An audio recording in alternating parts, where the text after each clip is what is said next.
Hi everyone, we're back with part 2 of Type with InDesign in this video. So one thing that's kind of different between Illustrator and InDesign is the way you can color text. So obviously you can do the classic select all the text and change the color of it, but you can also do something else, and that, let me show you. So we're going to create another text box here, and I'm just going to write, let's change this color. And I'm going to make this a little bigger so it's a little bit easier to see.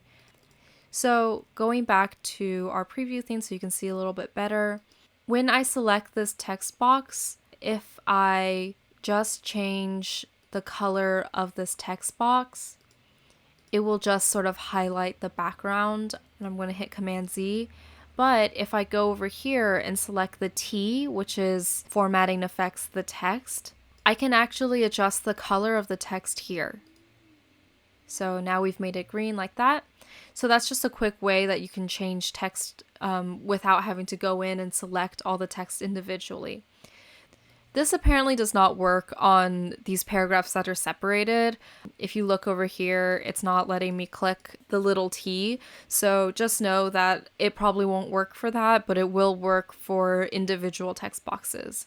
Oh, with this, I can also show you, you can totally click these to resize the box to fit it perfectly. You might notice that when I've been creating these text boxes, I've actually been filling them into these margin setups. So everything is aligned to a grid. The reason why you do that is so, for example, if we wanted to continue this text, I'm just going to hit copy here, and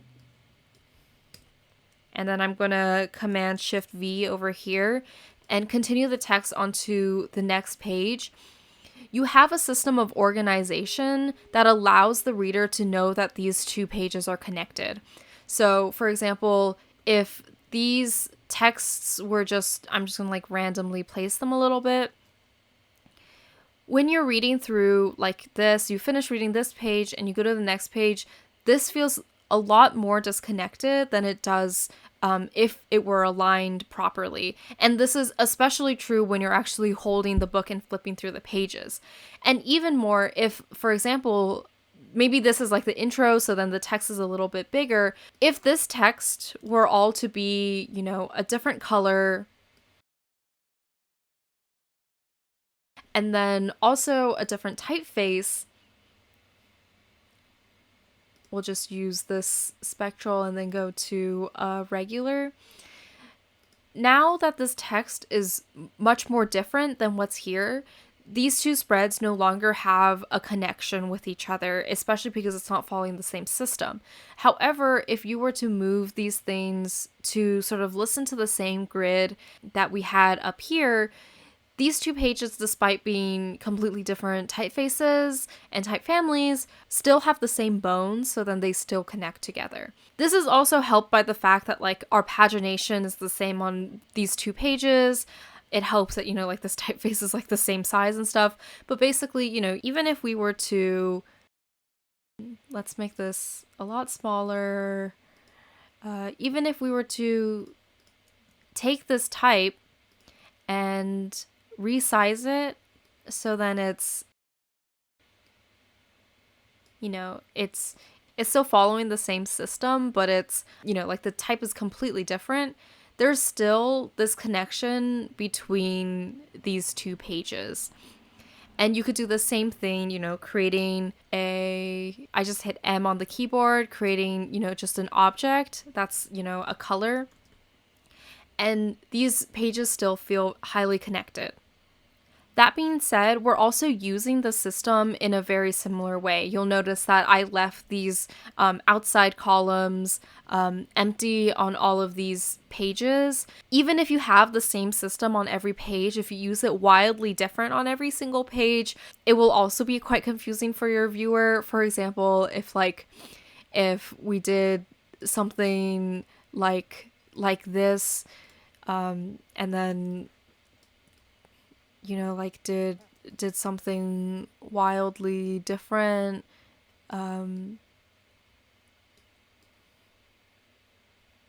on this page, like these no longer have a connection just because they're using the same grid. You're using them in completely wildly different ways, so there's not that same connection anymore.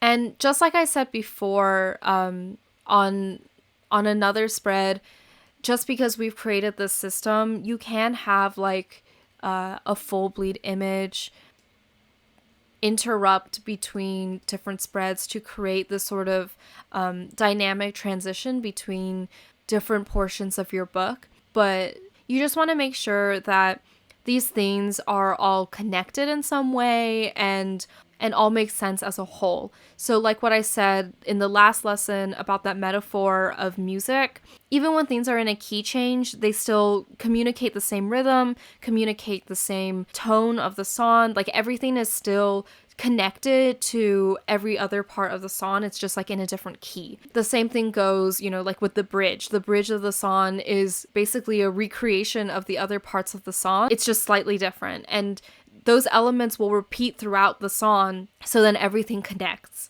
So next I'm going to teach you guys something that I like to use a lot because I'm really into like these fine details of type. Not everybody uses these, and sometimes it really bothers me that they don't use it. So what I'm going to do is I'm going to copy this over here real quick. And then I'm going to change this type to, let's change a color. This is a complete tangent, so I'm sorry this is a little bit sudden. There is leading, and then there is like this paragraph spacing. So for example, our leading here is quite comfortable actually. I'm going to make it a little bit tighter. So this is at 56. And then just for this example, I'm going to do the space before as 24 points. So that's quite large. So you'll notice when I separate these, there's going to be quite a large paragraph space in between it.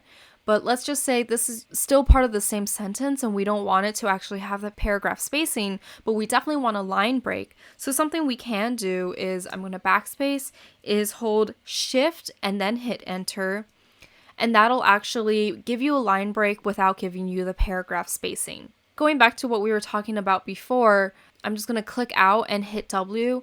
So when we take a look at this, let's change a color, because of the way that a letter A is designed, the L and the A actually do not look really aligned. They look kind of diagonal to each other. There's a few different ways you can change this. Obviously, you can adjust like kerning and spacing, but something that InDesign has already is this story option, which is right here. I think that I actually just save this here because I use it quite a lot. So if you don't have this over here, where you can go is go to window like normal, and then go to type and tables, and then hit story right here.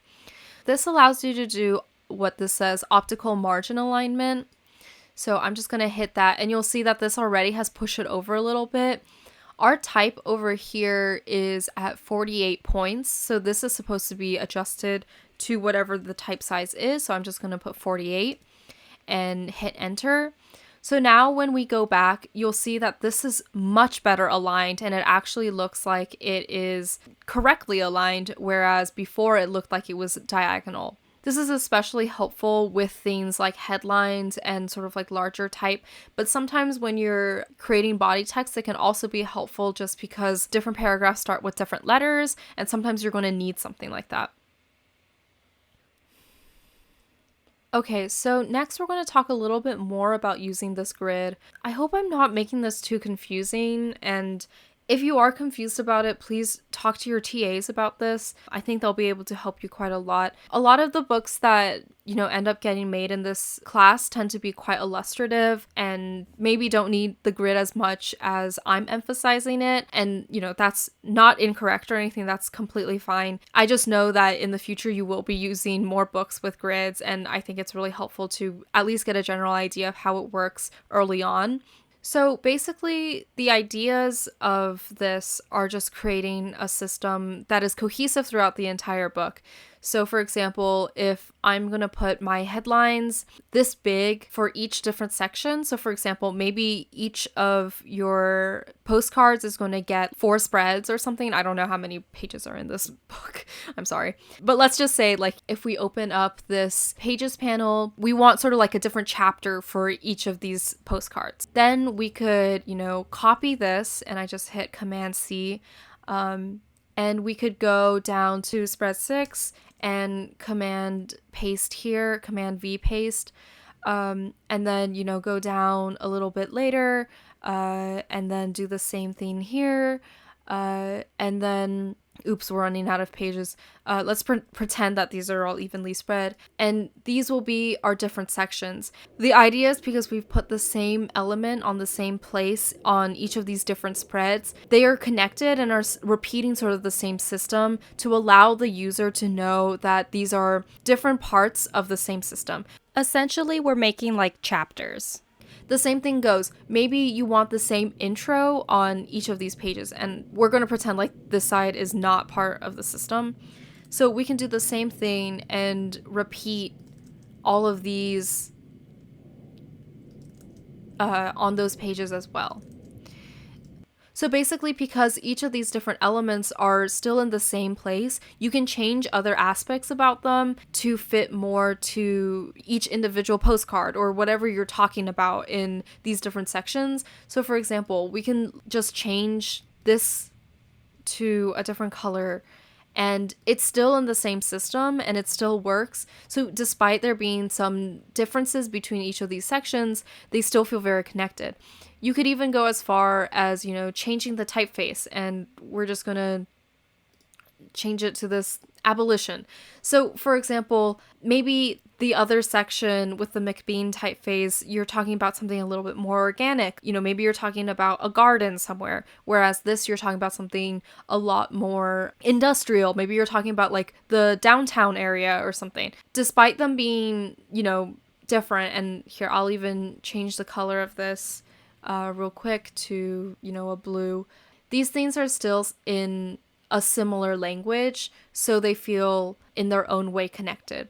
And on this other side, you could put elements here organized in similar but slightly different ways. Maybe you wanted to actually put your postcards in. Let's pretend that's the size of a postcard. You could put them both here. And if you do that, you could do the same thing.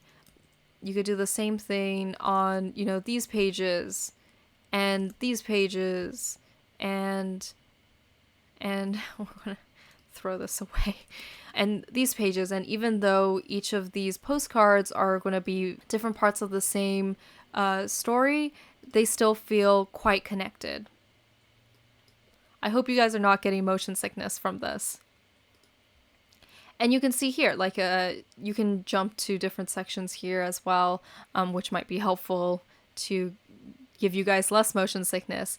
But you can see that even though, these pages are different, they are part of the same system, so they tell the same story. That being said, these are all sort of like the quote-unquote same spread for different sections. You could do the same thing within sections. So for example, this is like the business center downtown section. Maybe after you introduce the postcards, you just want a spread with some circular elements. You could do the same thing here. Just make sure you're sort of listening to the same grid. And maybe this spread is a little bit different. It, just has like these weird circular elements. And then maybe a few boxes of text. And we'll make these blue to match the business center. So even though these two spreads may not necessarily look super connected, if you repeated this spread within each section, for example, on here on spread 12, everything is following, and then we'll make these purple to match whatever's going up on here. Despite these two things not necessarily being completely 100% connected, but they are using the same grid, so they are a little bit connected. Because we repeat those elements again down here, they feel like a part of the whole. So we could say in the song metaphor, this is like the verse, this is the chorus, and then the next part of the song, here's a different verse, V2, and this is the chorus repeating again, part 2.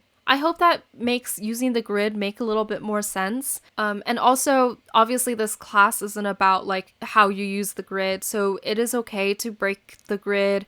It's totally okay to, have spreads that are completely wild and don't follow these things at all. But just know that like it's important to have some form of system that, somehow connects the book together. And I think that's like the main output from all of this. Once again, want to emphasize that if you have more questions, please ask. Also, the Adobe website has a lot of support for InDesign because it's a little bit harder to use. So make sure that you're Googling questions if you have them. And then if you can't find an answer, ask your peers and ask your TAs and Shelly. So what we're going to do at this point is we're actually going to go to File and we're going to hit Save As. The reason why I'm telling you to do this is because I think it's important that you rename this file because this is quite a complicated title. So I'm just going to name this LA Contrast. And I know that you guys aren't doing LA Contrast, so I feel really bad writing this. And I'm not in LA either, so no one is doing LA Contrast, I guess. Just name it whatever you think, wherever you're from, contrast, or whatever you want, contrast. And I'm just going to do this as a V1. So version 1. You can also, name it however you like in the system that you've created because that will help you keep organized, and that's the most important thing. So I'm going to hit save right there. And then next, we're just going to move into creating the cover. So I'm going to go into Illustrator because I think it's easier to make a cover there than it is in InDesign. So I'll meet you guys over there in the next video.